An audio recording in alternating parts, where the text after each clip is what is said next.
He took a sip of his tea. I thought we could have breakfast together today. The chef prepared. She waved her hand dismissively. No need. I told you I don't want to eat that oily food the cook makes.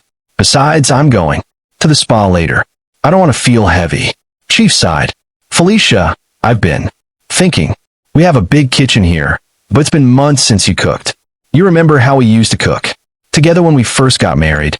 Those are good times. She turned to him with a smirk. Ebenezer, please. That was years ago when I didn't know better. Cooking in this heat with my nails. No, thank you. I am a wife, not a servant. He looked at her steadily. It's not about being a servant. It's about showing care. A home-cooked meal sometimes means more than anything money can buy. Felicia gave a short laugh, dripping with mockery. Care? Please, don't lecture me about care. You have money, don't you? Money buys care. Hire someone. Hire 10 people if you want. That's what rich men do. The word stung. More than Chief cared to admit. He had always believed that love was oppressed in the little things. A meal cooked with patience, a shared laugh over something silly, a gentle touch in the evening. But Felicia treated such acts as beneath her. I don't mind hiring help, he said, softly, but a woman's humility is part of her beauty. Her eyes narrowed. This is perfect, he said, genuinely impressed. Thank you, sir, she said softly. Felicia, however, was less than impressed. She sniffed at her own plate and said, It's too salty. Chief looked at her in surprise. It's not salty at all. Maybe not for you. I have a sensitive tongue, she replied dismissively, pushing her Play-Doh away. From that day, a quiet rhythm began in the mansion. Every morning, Amara rose before dawn, bathed quickly, and began her chores. She polished the railings, washed clothes, mopped on the floors, and prepared breakfast before Felicia even woke up. She never complained, never raised her voice, and always greeted Chief with a polite smile. One evening after a long day at work, Chief arrived to find the mansion smelling of fresh bread and pepper soup.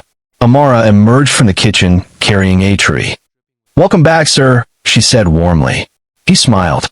Thank you, Amara. How is your mother? Her face softened with gratitude that he remembered.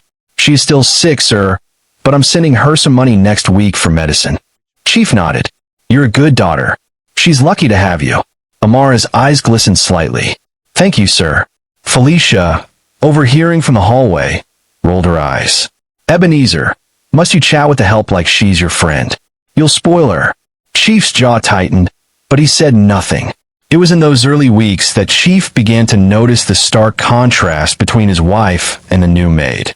Felicia had all the luxury in the world, but no gratitude. Amara had nothing but worked as though she owned everything she touched. Little died know this quiet, hard-working village girl was about to shake the very foundation of his marriage and his heart. The first cracks in the house didn't come from walls. They came from Madame Felicia's voice. Amara. It sliced through the quiet like a blade. Where's my ginger tea? I said hot, boiling, not warm. Amara rushed from the kitchen. Careful steps on the pour boom. A fresh cup steaming in her hands. I'm sorry, Ma. The kettle hadn't finished. Do you argue now? Felicia snapped, eyes blazing. Put it down and leave before you spill it. Honestly, the village is always written on your face. Chief Ebenezer looked up from the newspaper at the dining table, his brows knitting. Felicia, she's doing her best. Felicia's smile turned cold, brittle, and you suddenly know the temperature of tea. Ameriplasty Cupid down, her fingers trembling, then stepped back. She had learned quickly that silence was her safest shield. Still, the sting found its way through.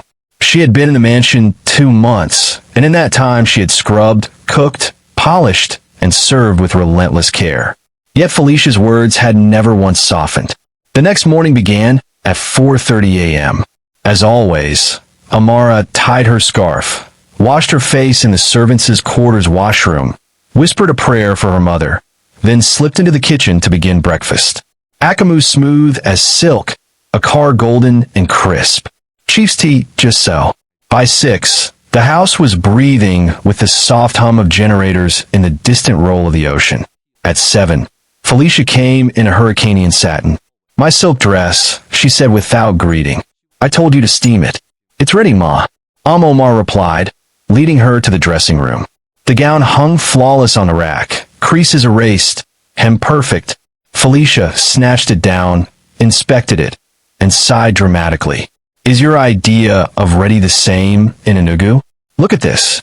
She pointed head-toe, a spot invisible to everyone else. There's a shadow of a line here. Start again.